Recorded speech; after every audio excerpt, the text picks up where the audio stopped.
Halo teman-teman, selamat datang di Cerita Sekolah Ceria. Saya Jasmine dari kelas 5 SD Negeri 132 Palembang. Hari ini saya punya topik yang sangat amat penting dan pastinya seru banget. Kalian mau tahu nggak apa topiknya? Topiknya adalah tentang sekolah sehat mental. Teman-teman, kalian itu pernah nggak sih merasa tentang takut atau grogi saat mau ulangan, merasa sedih pas di sekolah? Nah, tahu nggak? Semuanya itu adalah hubungannya dengan yang namanya kesehatan mental. Hari ini saya nggak sendirian loh. Saya ditemani oleh tamu spesial kita, yaitu Kak Alif. Beliau adalah seorang penggiat kesehatan mental. Yuk kita semuanya sapa Kak Alif. Halo Kak Alif. Hai Yasmin. Kalian boleh sapa juga? Boleh. Penonton kita dari channel YouTube SD 132 Palembang. Atau tadi apa namanya? Cerita Sekolah Ceria. Iya, hari ini Kak Alif seneng banget loh. Mau tau nggak kenapa? Kenapa? Karena Kak Alif hari ini nggak sendirian. Pertama sama Yasmin, sama partnernya Kak Alif, sama adik-adik dan Bapak Ibu guru semua. Terima kasih untuk Bapak Ibu guru semuanya. Nah, dan untuk teman-teman semua yang nonton, Kak Alif mau sapa dulu boleh? Boleh. Oke, semoga teman-teman yang nonton stay happy and healthy selalu. Gitu. Kak Alif, Ya. di sini Jasmine itu ada 7 soalan. Jasmine harap semuanya Kak Alif bisa jawab ya 7 soalan itu. Oke, siap. Oke, kita masuk ke soal pertama. Kak Alif, boleh nggak sih Kak dijelasin apa sih yang namanya dengan kesehatan mental? Oke, itu pertanyaannya keren banget sih. Baru pertanyaan pertama aja Kak Alif udah terkejut. Soalnya pertanyaan ini Kak Alif perlu ungkapin dulu ya, karena ini baru pertama kali. Kak Alif mau tepuk tangan dulu untuk teman-teman dari SD Negeri 132 Palembang, karena ini pengalaman pertama Kak Alif jujur untuk ambil konten podcast dengan anak SD loh. Tos dulu, keren banget sih Yasmin ini. Kemana aja sih selama ini? Soalnya Kak Alif baru pertama kali ketemu dengan anak SD yang punya mental, keberanian untuk ngomongin kesehatan mental. Jadi jawabannya adalah, apa itu kesehatan mental? Kesehatan mental itu adalah gini, Yasmin boleh senyum? Oke, bisa kan? Kalian mau tanya, teman-teman, Yasmin kapan terakhir kali tertawa? Kapan terakhir kali tersenyum? Kapan terakhir kali sedih? Nah, apa yang Yasmin rasakan sebelum tadi tersenyum? Seperti di dalam hati itu tuh ya lagi senang aja gitu. Oke. Mikirin yang positif gitu. Oke. Berarti senang ya?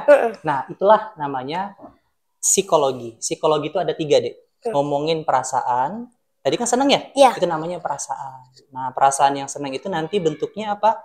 Senyuman. Namanya itu perilaku. Nah, jadi kalau ngomongin tentang psikologi, kita ngomongin tentang perasaan, pikiran, dan perilaku kita. Jadi Yasmin berani, Yasmin senang, teman-teman bisa di sini ngumpul bareng. Kalau antara apa yang di hati dan di pikirannya itu selaras atau sama, itu namanya sehat mental. Nah, tapi pernah nggak ada orang ngomong, nggak apa-apa kok, aku nggak apa-apa. Dia ngomong nggak apa-apa, tapi dia kayak gini, dia merengut. Nah, itu kira-kira sama nggak dengan ucapannya? Enggak. Nah, orang yang sehat mental tuh selaras antara ucapan, dan pikiran, dan perilakunya. Itu. Paham? Ya. Wah, jadi kesehatan mental itu penting banget ya Kak buat semangat belajarnya dengan main. Iya, betul. Jadi kalau misalnya orang sehat mental, otomatis dia mau berteman dengan orang lain. Yasmin pernah nggak punya teman yang dia itu malu, dia nggak mau berteman dengan orang lain? Ada? Dia ngurung diri, dia nggak mau keluar rumah. Nah, itu tuh ciri-ciri nggak sehat mental, Dek. Jadi kalau misalnya ada orang yang kayak gitu, berarti dia kondisi mental lagi nggak baik-baik aja. Nah, kalau Yasmin seneng, otomatis pasti Yasmin cari temennya. Randy, main yuk. Pernah nggak kayak gitu? Nah, itu namanya ciri-ciri anak-anak yang lagi sehat mental. Oke. Lanjut. Soal kedua ya Kak. Kalau di sekolah itu seperti apa sih Kak sekolah yang bisa dibilang sekolah sehat mental? Cakep. Khalif kasih bantu biar mudah ngafalnya itu dengan ejaan alfabet. Yuk, sebutin 3 huruf pertama. A, B, C. Cakep. A, B, C. A. A adalah kepanjangannya aman dari bullying. Nah, sekolah yang sehat mental itu adalah sekolah yang aman, Dek. Sekolah yang tidak ada pembulian. Sekolah yang tidak ada judge. Sekolah yang tidak mengajarkan ketakutan. Yasmin, coba kalian tanya, kalau diajarin dengan ancaman, kalau Yasmin nggak gini nanti harus gini-gini, nyaman nggak di sekolah? Enggak. Makanya Kak Alif berdoa semoga adik-adik semua yang nonton dimanapun sekolahnya, semoga sekolahnya aman. Jadi A-nya Aman. aman. B. Nah, bisa tebak nggak B-nya apa?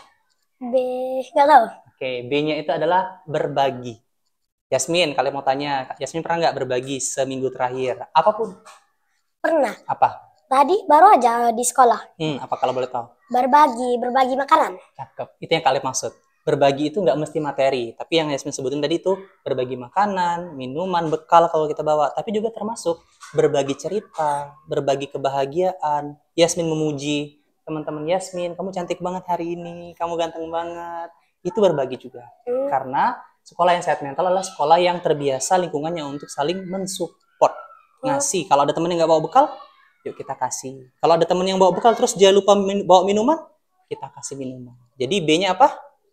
Berbagi. Kita ulangin. A-nya lagi. Apa A-nya? Aman. Aman. B-nya? Berbagi. Oke, yang terakhir. C-nya pasti tahu apa. Tadi cerita sekolah? Ceria. Cakep. C-nya adalah ceria. Jadi, otomatis kalau kita sekolahnya aman, sekolahnya itu biasa budaya berbagi, otomatis sekolahnya akan ceria. Jadi anak-anak di sekolah ini, yang kayak Mas Alif temuin di bawah tadi, ada yang lagi main bola, ada yang sedang lari-larian, benteng-bentengan. Nah, itu sebenarnya ciri-ciri sekolah yang sehat mental. Jadi anak-anaknya ceria. Kalau kalian mengutip satu pahlawan kita namanya Ki Hajar Dewantara, beliau pernah buat suatu sekolah namanya Sekolah Taman Siswa, Dek. Nah, di situ kenapa dibuat namanya Taman Siswa? Biar anak-anaknya bermain. Jadi sekolah itu kalau prinsipnya Ki Hajar Dewantara untuk bermain. Bermain, perasaannya kalau bermain apa? Senang. Cakep. Itu. Jadi aman, berbagi, dan ceria. Itu. Sekolah yang sehat mental itu seperti itu, Yasmin. Oh, berarti jadi selain gedungnya itu bagus juga, suasananya juga harus ramah, aman, dan nyaman. Betul. Selain itu ceria juga ya, Kak? Betul. Budaya juga. Jadi sebenarnya kalau tadi lupa nyampein, sebenarnya yang buat aman ya, yang buat aman itu otomatis kita itu punya sarana. Yasmin sampai hari ini bisa take podcast karena Bapak Ibu guru mensupport. Nah, sarana salah satunya. Tapi selain sarana, selain fasilitas, selain gedung-gedungnya yang bagus, yang nyaman, yang ada AC-nya gitu ya. Tapi juga yang terpenting itu adalah suasana orang-orang di sekitarnya. Boleh lanjut lagi, Kak? Yep. Oke, soal ketiga. Jasmine itu ya, Kak, sering banget, Kak. Sedih, marah, takut, kecewa. Terus bingung gitu, Kak, mau ngapain. Itu wajar nggak sih, Kak? Oke. Sangat wajar jawabannya. Karena, jujur, Kak Alif pun sama. Kak Alif juga ada fase-fasenya di mana Kak Alif juga merasa tidak sangat bahagia. Kadang Kak Alif juga sedih, kadang Kak Alif bahagia. Yasmin juga kan? Itu namanya manusia. Manusia itu hatinya berbolak-balik. Makanya kalau kita sebagai umat muslim sering berdoa, yaitu ya muqallibal qulub sabit qalbi ala dinik. Apa artinya? Ya Allah yang maha membolak-balikan hati, kuatkan hatiku dalam kondisi keimanan. Maksudnya apa, Dek? Hati kita itu mudah banget. Kadang kita seneng, kadang kita bahagia, kadang kita marah, kadang kita sayang. Nah, itu berubah-ubah. Makanya sering doa. Kalau saran Kak Alif, kalau Yasmin lagi sendiri, jangan ngelamun. Yasmin harus selalu ingat bahwa Yasmin nggak sendirian. Yasmin punya Tuhan, punya Allah yang menyayangi Yasmin apapun kondisinya. Dan punya orang tua. Cakep. Pas. Ya. Nah, Kak, Jasmine juga tuh, Kak, sering takut gitu saat mau ulangan atau ujian ataupun pembagian rapot. Nah, sampai itu kadang-kadang tuh ya, Kak, nggak bisa tidur. Oke, segitunya? Iya, itu harus gimana ya, Kak, jadinya, Kak? Menarik banget. Gini, Kak Alif ada prinsip. Yasmin coba Kak Alif challenge boleh? Boleh. Oke, silakan Yasmin sentuh 5 benda di sekitar Yasmin. Ini. Sebutin, sambil sebutin. Kertas. Aha, 1. Gembok. Iya, 2. Itu kotak. Laptop. Dan kertas. Cakep. 5 ya? Iya, kertas lagi. Oke, yang pertama ingat prinsipnya itu 5. Oke, sekarang 4. Silakan Yasmin lihat saja, nggak usah disentuh. Lihat 5 benda, disebutin. 4, sorry. Buku, air minum, kotak, dan laptop. Ya, sudah 4 ya. Sekarang 3. Yasmin silahkan dengarkan 3 suara. Boleh sebutin? Ada suara orang lagi main, teriak, sama lagi tadi itu lagi kayak lagi berbincang gitu. Ya, oke. Sekarang 2. Silakan Yasmin tarik nafas pelan-pelan, Dek. Nah, cium ada aroma apa? Ada bau kayak lemon gitu sama kayak coklat-coklat gitu, gak tahu. Oke, terakhir. Kayaknya susah nih. Yasmin harus minum sesuatu. Ada nggak Minum. ya? Atau apa ya? Gini. Yang terakhir itu adalah indera perasaan. Perasa maksudnya. Jadi dari lidah. Nah, jadi Kak Alif jelasin ya. Biar Yasmin besok kalau Yasmin mau ujian, mau ada tampil. Yasmin pernah tampil kesenian? Apapun? Pernah nggak? Tari, Tari? tari Iya. itu nyanyi gitu kan. Deg-degan nggak biasanya? Iya. Nah, sebelum deg-degan, biasanya Kak Alif selalu ngajarin, lakukan 5 hal tadi. Lihat, sentuh 5 hal, lihat 4 hal, terus dengarkan 3 hal, terus duanya apa tadi? Cium. Iya, penciuman, satunya Itu rasa. perasaan. Jadi kalau sebelum Yasmin mau ujian, Yasmin coba tes dulu indera-inderanya. Pendengaran, penglihatan, penciuman, perasa, dan peraba. Jadi itu caranya biar kita nggak susah untuk tidur. Karena kalau kita nggak tidur itu biasanya terjebak karena kita banyak Pikiran. Nanti gimana ya kalau ujian nanti soalnya Susah. yang awalnya 10 jadi 100, Iya. yang awalnya soalnya mudah jadi susah.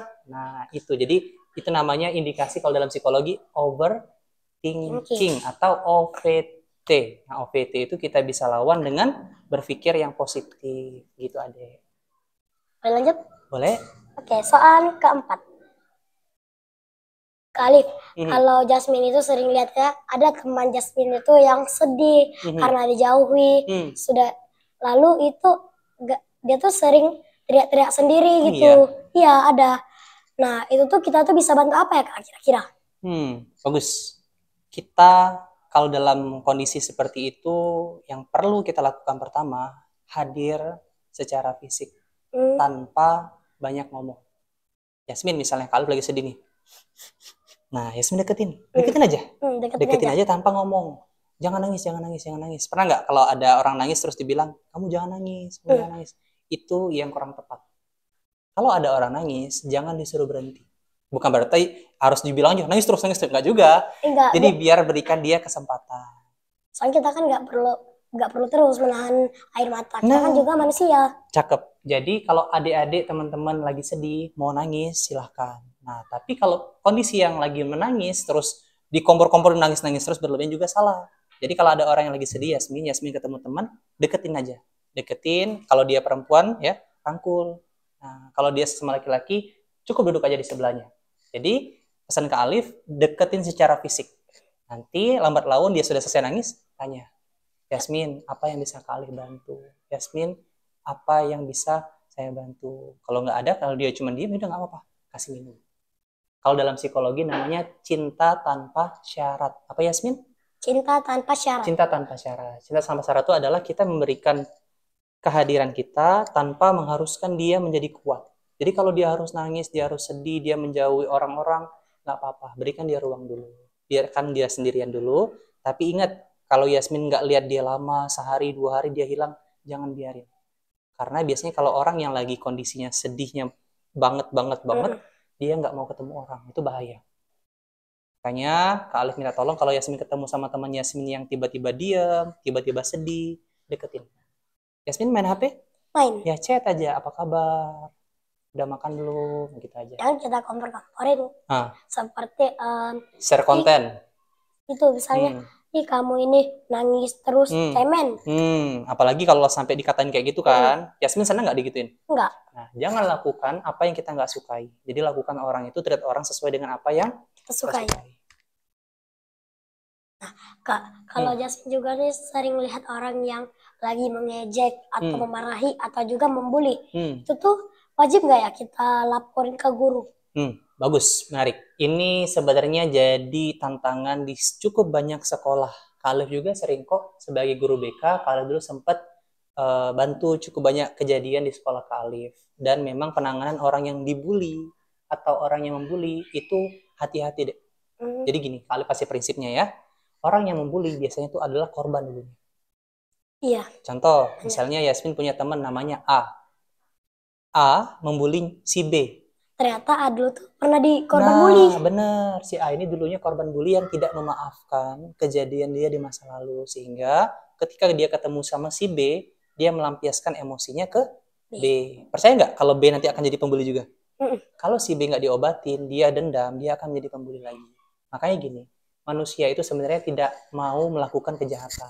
Tapi yang ngebuat dia jadi jahat karena tidak ada cukup banyak orang yang baik yang berani untuk mengobati perasaannya. Jadi pesan Kak Alif, kalau ketemu sama orang yang membuli, Yasmin, sekarang kita udah cerdas ya.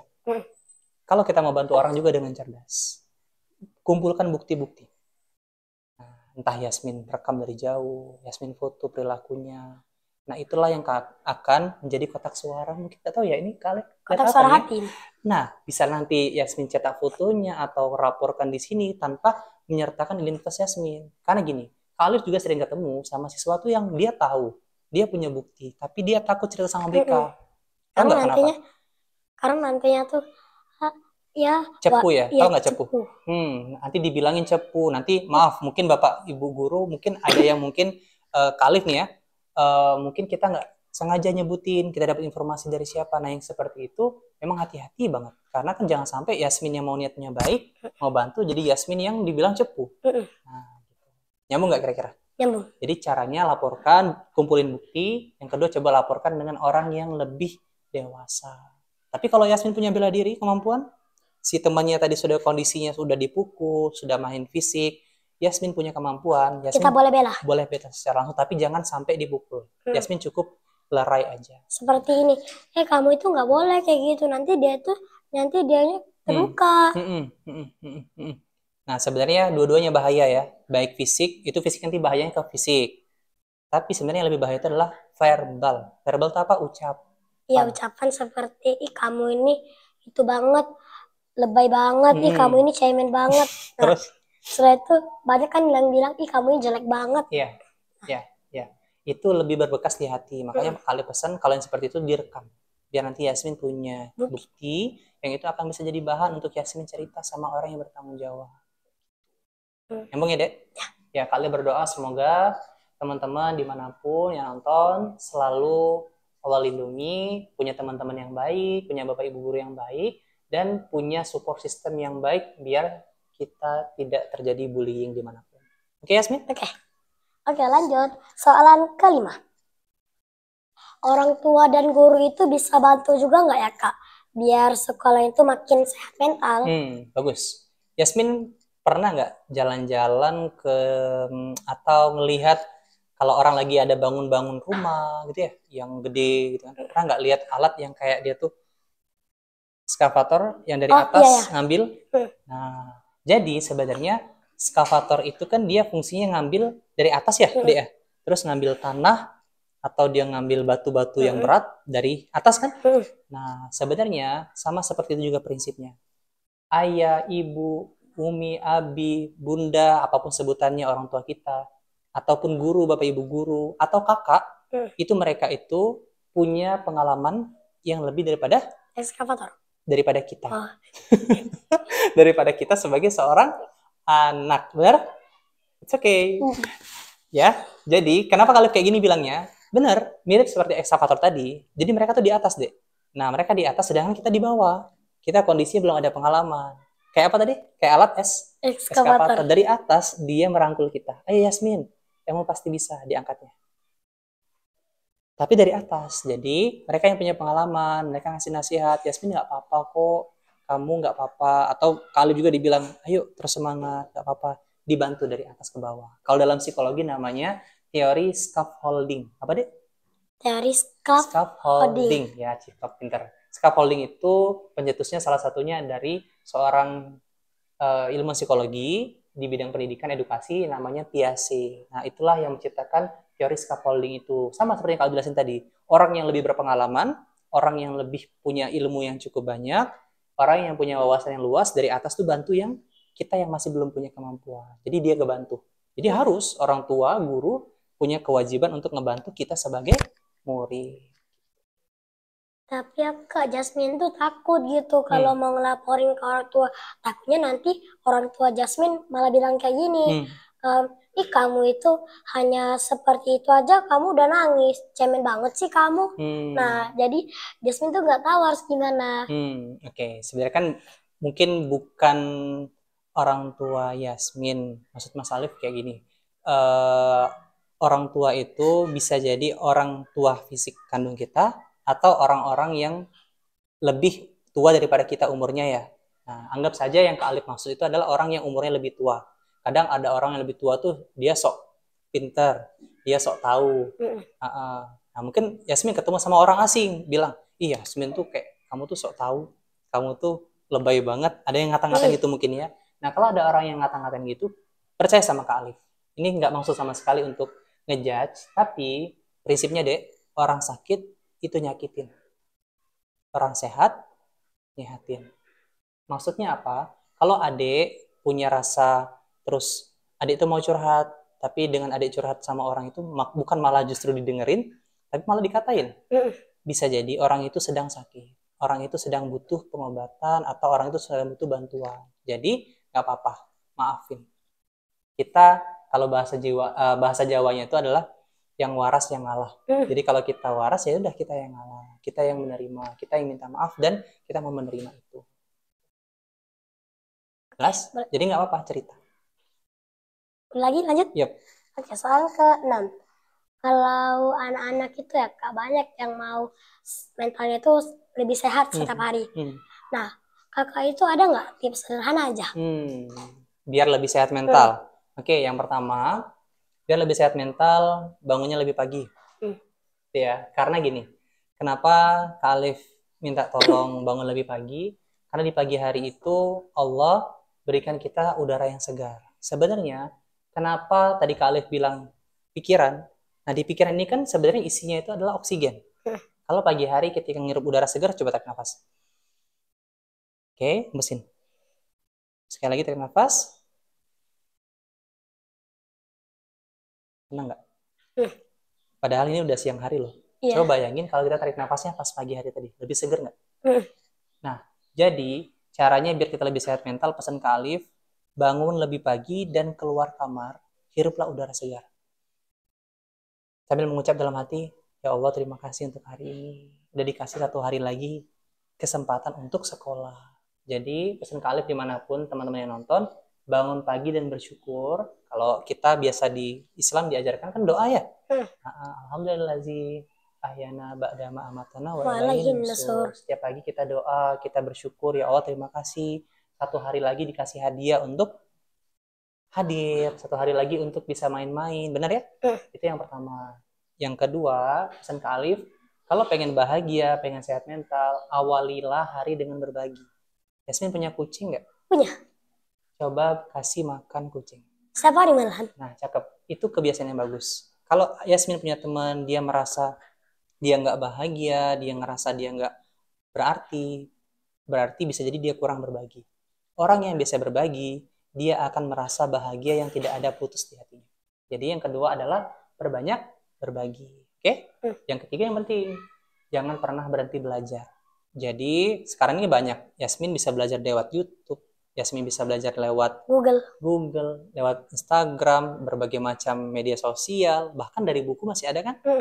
Jadi kunci yang ketiga adalah belajar. Jangan pernah putus untuk terus tambah wawasannya. Ya kita ulangin. Tips kesehatan mental apa yang pertama? Bangun pagi, bersyukur ya. Yang kedua, berbagi. Dan yang ketiga tadi itu nggak salah belajar. Belajarnya jangan pernah berhenti. Carilah public figure atau artis atau influencer yang cocok. Nah, Yasmin siapa influencernya? Kalau yang Yasmin idola? Idola itu tuh siapa? Jisoo. Jisoo yang di K-pop idol itu lah. Nah kan berarti kan dia punya suatu nilai yang ngebuat Yasmin senang. Dia tuh pinter banget kalau itu lagi dance. It's okay. Apapun idola adik-adik dimanapun adik-adik berada, Kak Alif support selama dia mengajarkan nilai-nilai yang positif dan bermanfaat. Jadi kalau Yasmin punya idola yang Yasmin sebutin tadi, it's okay. Ambil sisi positifnya dan Yasmin tambahkan dengan sisi positif Yasmin. Alif yakin nanti Yasmin jadi orang hebat di masa depan. Kalau boleh tahu apa sih cita-citanya? Cita-cita itu tuh pengen ada 3. Apa? Boleh sebutin yang paling banget? Paling banget tuh pengen jadi dokter. Lalu yang keduanya kalau memang nggak bisa jadi dokter itu pengen jadi hakim, atau nggak jadi yang dancer gitu. Oke. Kenapa pengen jadi dokter, Dek? Dokter karena pengen aja ngobatin orang tua. Orang yang Aja sakit. ya, orang yang lagi sakit Oke, gitu. siap. Kalau doain semoga Yasmin dan teman-teman dimanapun berada, cita-cita terbaiknya bisa terkabulkan. Amin. Ada lagi pertanyaannya? Ini tentang hobi. Hobi. Nah, Kak Alif, Jasmine ini kan suka banget gitu ya buat DIY, membuat prakarya. Itu tuh termasuk juga nggak sih kegiatan yang sehat? Oke. Nah, sebenarnya kalau Kak Alif bilang, hobi itu cara kita juga untuk bisa sehat mental. Karena dengan hobi, kita punya hobi, kita gini, cara kita ngetes kita tuh masih sehat atau enggak, salah satunya kita punya hobi. Karena kalau orang depresi, Dek, dia nggak mau melakukan hobinya lagi. Contoh, misalnya Kak punya teman, dia hobinya setiap hari putu-putu, cekrek. Dia selalu seneng. Mau kondisi dia capek, mau apa, terus dia mutu-mutu. Tapi tiba-tiba dia nggak mau lagi pegang kamera. Nah, itu cara yang paling kuat untuk memberitahu dia bahwa kamu sedang tidak baik-baik saja. Nah, jadi hobinya Yasmin tadi, apa? DIY membuat prakarya. Nah, membuat prakarya, itu cara Yasmin untuk bisa sehat mental. Jadi pesan Kak Alif, nggak apa-apa. Nah, nanti kalau Yasmin ketemu sama teman-teman lain juga, kalau dia punya hobi, disupport hobinya. Selama hobinya itu produktif. Bukan hobi yang menghabis-habiskan atau yang mubazir, ya. Ya, bukan yang, iya aku ini suka banget loh belanja-belanja, itu kan itu boros. Benar, boros. Ada lagi, Dek, sayang? Ini soal yang terakhir sih. Kak Alif, bisa nggak sih Kak, anak-anak yang di sekolah tuh bisa nggak jadi agen perubahan di sekolah? Biar sekolahnya tuh dan murid-muridnya tuh mentalnya tuh lebih sehat. Sangat bisa jawabannya. Walaupun Kak Alif sampai hari ini punya tantangan, Kak Alif kan sampai hari ini berusaha untuk menjadi penggiat kesehatan mental. Karena menurut Kak Alif di sekolah, khususnya di sekolah dasar, di kita di Indonesia, kita belum punya kurikulum kesehatan mental. Pelajaran tentang kesehatan mental. Atau bahasa sederhananya, belajar berbagai macam emosi. Belum ada. Walaupun waktu kita TK dulu sempat diajarkan emosi senyum, emosi merengut, emosi sedih, emosi bahagia. Tapi itu tidak diperdalam. Sehingga cukup banyak anak-anak di SD, dia kadang tiba-tiba nangis tapi dia nggak tahu kenapa dia nangis. Tahu. Biasanya kan kalau ada orang yang nangis tuh kan ada sebabnya. Misalnya dia tuh lagi dikena marah sampai habis-habisan gitu kan. Nah, dia pasti sedih. Betul, atau deg-degan. Terus pasti tanya, kenapa kamu deg-degan? Nggak tahu. Nah, sebenarnya dia tuh tahu deh. Tapi orang yang seperti itu, teman-teman yang seperti itu biasanya sering dibilang, kamu nggak boleh nangis ya. Nah, dilarang untuk mengekspresikan perasaannya. Tuh, jadi kalau ditanya, bisa nggak Kak Alif jadi agen perubahan? Sangat bisa. Pesannya, teman-teman dari SD 132 Palembang sudah melakukan hal-hal hebat. Kalian nggak tahu apa yang di depan Kak Alif ini. Kira-kira boleh Yasmin ceritain nggak ke Kak? Boleh. Kalau ini kan Kotak Suara Hati nih namanya. Ini produk pertama kami.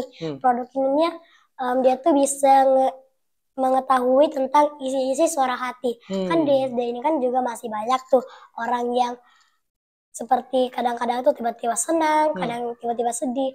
Nah, kami tuh coba membuat ini agar kami tuh lebih tahu gimana sih mereka tuh isi suara hatinya. Perasaannya. Oke, tepuk tangan dulu dong. Keren banget. Jadi namanya isi kotak suara hati. Oke. Nah, satu lagi ini produk yang kedua itu adalah jurnal emosiku. Sebenarnya itu Kak lebih tepat seperti ada yang jurnal-jurnal untuk sholat gitu kan, jurnal ngaji. Nah, ini juga sama Kak, tapi versi yang emosinya. Emosinya misalnya kita tuh lagi hari ini tanggal 16 bulan Juni tahun 2025. Hari ini emosi yang sedang ku rasakan, hari ini aku sedang kesal. Nah, alasannya tuh kenapa? Oke, diajarin ya? Diajarin ya? Bisa kesal. Itu misalnya lagi uangku tiba-tiba dirampas oleh temanku. Nah, lalu kita tuh bisa itu apa namanya? Nah, nanti itu kita tuh bisa juga Kak itu membuat itu apa namanya untuk menyelesaikannya itu untuk apa gitu. Misalnya kita tuh itu harus mengambil lagi uangnya. Diajarkan cara untuk biar dia tidak kesalnya berkepanjangan. Wow, tepuk tangan dong, hebat banget. Kali bangga sama adik-adik, khususnya Yasmin dan Bapak Ibu guru dari SD Negeri 132 Palembang yang sampai hari ini sudah kuat, sudah berusaha dengan sebaik mungkin untuk kasih support system, kalau kalian sebutnya support system, untuk kita bisa menjadi sekolah, bisa menjadi lingkungan yang bisa mewujudkan generasi-generasi yang sehat mental ya Yasmin ya. Keren banget. Ini penutup ya Kak? Mm-mm. Kak Alif, Jasmine mau nyampain nih. Kita nih nggak terasa loh ngobrolnya udah hampir 1 jam. Oh iya bener ya. Sekarang udah jam 11 lewat. Iya, itulah hampir mau 1 jam. Nah, Kak Alif ada nggak ya pesan terakhir buat anak-anak di seluruh Indonesia? Oke, boleh langsung? Boleh. Baik. Adik-adik, untuk Yasmin dan teman-teman semua, Bapak Ibu Guru, khususnya yang nonton di channel Cerita Sekolah Ceria dimanapun berada, semoga stay happy and healthy selalu. Pesan Kak Alif cuma satu, berbahagialah karena Tuhan sudah memberikan kita 1 hari lagi untuk bisa menyambut hari dengan senyuman. Dan Tuhan berikan kita 1 hari lagi untuk menonton konten. Dan dari konten ini, Kak Alif mau kita belajar bareng. Bahwa hari ini, 16 Juni 2025, akan menjadi sejarah. Bahwa teman-teman pernah nonton channel ini, dan Kak Alif yakin, di masa depan nanti, teman-teman dimanapun berada, bisa menjadi orang yang terus bertumbuh menjadi lebih baik. Lebih sehat mental, sehat dan menyehatkan orang-orang yang di sekelilingnya. Karena prinsipnya, orang sehat itu menebarkan kesehatan. Orang bahagia akan menebarkan kebahagiaan. Jadi jangan pernah berhenti untuk menjadi versi terbaik kalian semua. Terima kasih. Terima kasih banyak ya Kak untuk sudah berbagi ilmu dan semangatnya. Dan buat teman-teman semua, yuk kita sama-sama jaga kesehatan mental kita dari mulai diri sendiri, lalu bantu teman hingga membuat sekolah merasa nyaman dan bahagia. Saya Jasmine dari kelas 5, izin pamit undur diri. Sampai ketemu di episode berikutnya di Cerita Sekolah Ceria. Dadah semuanya. Assalamualaikum warahmatullahi wabarakatuh. Waalaikumsalam warahmatullahi wabarakatuh.